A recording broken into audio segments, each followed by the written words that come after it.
Hello aspirants.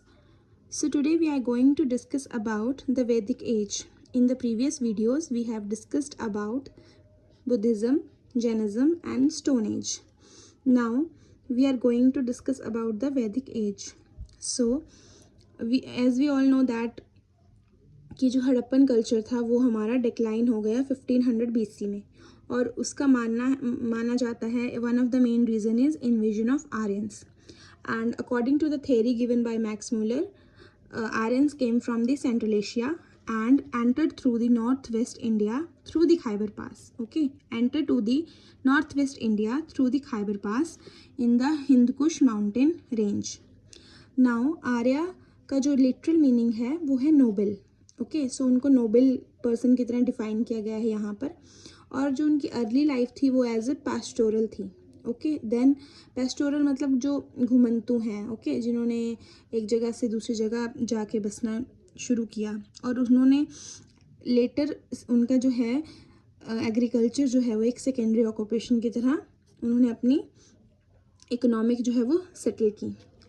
अब ये जो है वो आर्यन जो आके बसे थे वो north west part of the Punjab में बसे थे, और उसके बाद वो मूव हो गए हमारे गंगा प्लेन्स में.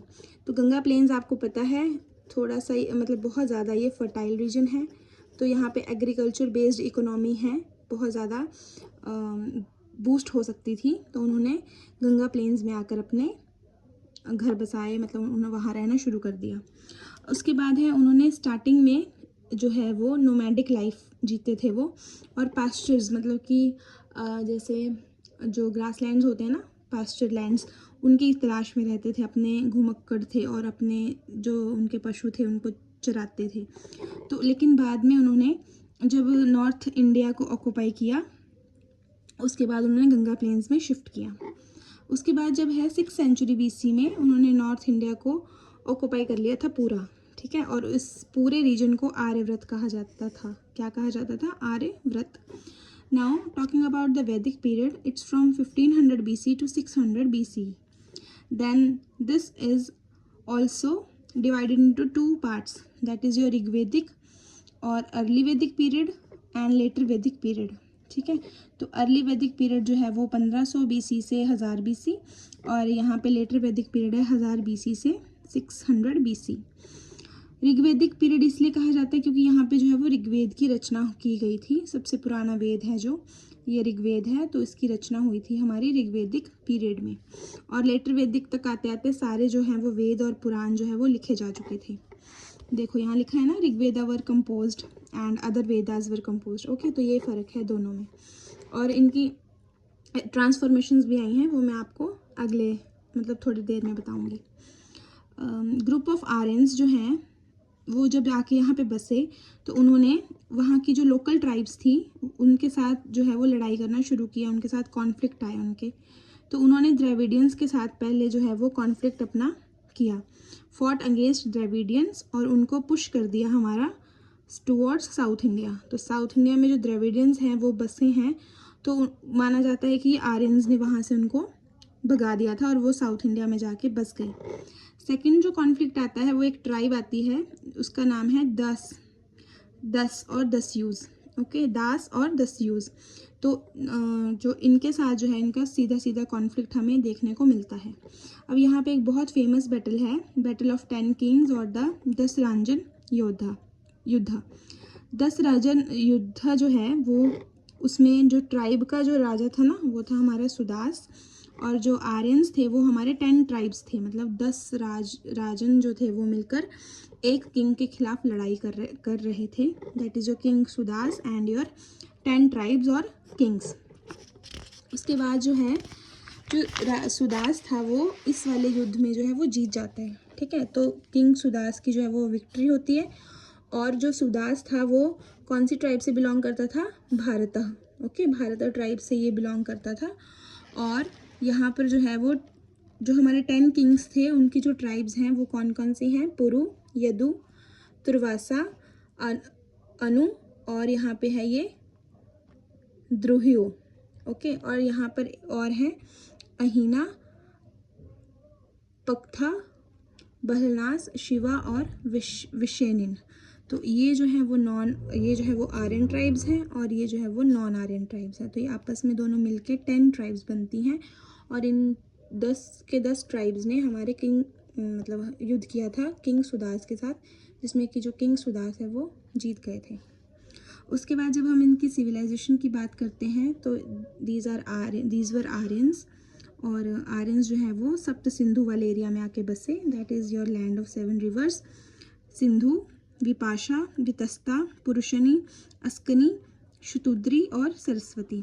सो ये उनके एशियंट नाम हैं और उनके प्रेजेंट डे जो नेम्स हैं वो हैं हमारे, सिंधु का आपको पता है Indus, Vipasha is Beas, Vitasta is Jhelum, Purushni is Ravi, Askini is Chenab, Shutudri is Sutlej and Saraswati. Okay, so ये जो 5 रिवर्स हैं ये रिवर्स ऑफ पंजाब हैं और ये जो हैं वो इनके अभी प्रेजेंट नाम हैं। तो क्वेश्चन यहाँ से बन जाता है कि ये जो है वो किसका वैदिक नाम था, विपाशा। ओके, विपाशा का जो ब्यास का जो वैदिक नाम क्या था या झेलम का क्या था। तो यहाँ से एक क्वेश्चन बन जाता है। नेक्स्ट हम देखते हैं इनका पॉलिटिकल मैनेजमेंट। तो जो इनकी पॉलिटिकल मैनेजमेंट थी, जो इनकी गवर्नमेंट है, उनका जो हेड है उसको राजन कहा जाता था। ठीक है, तो यहाँ से पॉइंट्स पूछ लेते हैं कि जो राजन है वो किसे कहा जाता था, कुलपति किसे कहा जाता था, ग्रामिनी किसे कहा जाता था। ओके, सो गवर्नमेंट के हेड को राजन कहा जाता था और लार्जेस्ट पॉलिटिकल एडमिनिस्ट्रेटिव यूनिट को जन कहा जाता था। देन बेसिक यूनिट हमारी यहाँ जो मिलती है वो है कुल। ठीक है, तो लार्जेस्ट को जन, दिस इज़ योर जन एंड दिस इज़ योर कुल। ओके, देन फैमिलीज़ के जो ग्रुप थे, जो जैसे ग्रुप्स ऑफ फैमिलीज़ हैं उसको कहा जाता था, वहाँ से बनता था ग्राम, वहाँ से ग्राम बनता था और वहाँ उसके हेड को बोला जाता था ग्रामिनी। So this was very important, ग्रामिनी कहा जाता था। अब जब फैमिलीज से गांव बने हैं तो गांव से कुछ और भी बनेगा, तो ग्रुप ऑफ विलेजेस को विसु कहा जाता था, विसु, और इसके जो हेड को कहा जाता था विषयापति। क्या कहा जाता था, विषयापति। और इनकी ट्राइबल असेंबलीज जो थी वो 2 थी हमारी, सभा और समिति, सभा और समिति। ओके, सो ये जो है वो एक हिरार्की में रहते हैं, मतलब हिरार्की में देखे जाते हैं, जैसे कि सबसे ऊपर आएगा हमारा जना, दैट इज़ योर हेड, उसका हेड होगा राजन, और विश जो हमारा क्लैन होता है उसका हेड होगा विशपति, एंड ग्राम का हेड होगा ग्रामिनी। ओके, और कुल का हेड होगा कुलपति, और सभा का हेड होगा सभापति, और समिति का हेड होगा पति। ठीक है, और जो असेंबलीज़ जो थे यहाँ पे जो गवर्नमेंट चलती थी वो असेंबलीज़ की फॉर्म में चलती थी। जो असेंबली का जो देखा जाता है तो वो होते हैं हमारे विधाता, उनको कहा जाता था विधाता, और वो सोशल और इकोनॉमिकल जो है वो मिलिट्री पर्पस से बनाई गई थी। लेकिन ये ऐसा नहीं था कि अपनी मर्ज़ी से सारे डिसीजन लेते थे, ऐसा नहीं था, ये कंसल्ट करते थे हमारे सभा के हेड को और सम्मति के हेड को, तो इनके दोनों की राय भी ली जाती थी और तभी जाके कोई हमारा जो है वो निर्णय होता था। इसके बाद हम ऑफिसर्स की बात करें, रिलीजियस ऑफिसर्स की बात करें, तो सबसे पहले जो रिलीजियस ऑफिसर था उसको पुरोहित कहते थे। पास्चर ऑफिस, जो हमारा एक जो बहुत बड़ी लैंड थी है ना, उसके जो ऑफिसर, उसका जो हेड था उसको वजपति कहते थे, और वो बहुत ज़्यादा लैंड जो है वो उसकी अथॉरिटी को एंजॉय करता था।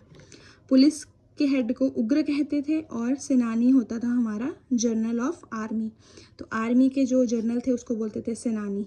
ठीक है, देन आर्यंस जो थे वो, मतलब उनकी जो मिलिट्री थी ना वो स्टैंडिंग आर्मी नहीं थी, जब उनको एट द वॉर, मतलब सिचुएशन ऑफ वॉर में जब ज़रूरत पड़ती थी तब वो अपनी मिलिट्री को काम में लाते थे, और उसमें 2 पार्ट्स थे, दैट इज़ योर पाती, दैट इज़ योर इन्फेंट्री, है ना, और यहाँ पे रथिन जो है वो चैरियट वॉरियर्स, जो रथ चलाना जानते थे, जो रथ चलाने के बहुत ज़्यादा मतलब कि एक्सपीरियंस्ड थे, तो उनको स्टैंडिंग आर्मी यूनिट नहीं थी उनकी, लेकिन ड्यूरिंग द वॉर जो है वो आर्यंस की जो मिलिट्री थी वो इस तरीके से काम करती थी। सो आज के लिए इतना ही, अगली वीडियो में इसका नेक्स्ट पार्ट मैं आपको पढ़ाऊँगी, और तब तक के लिए लाइक, शेयर एंड सब्सक्राइब।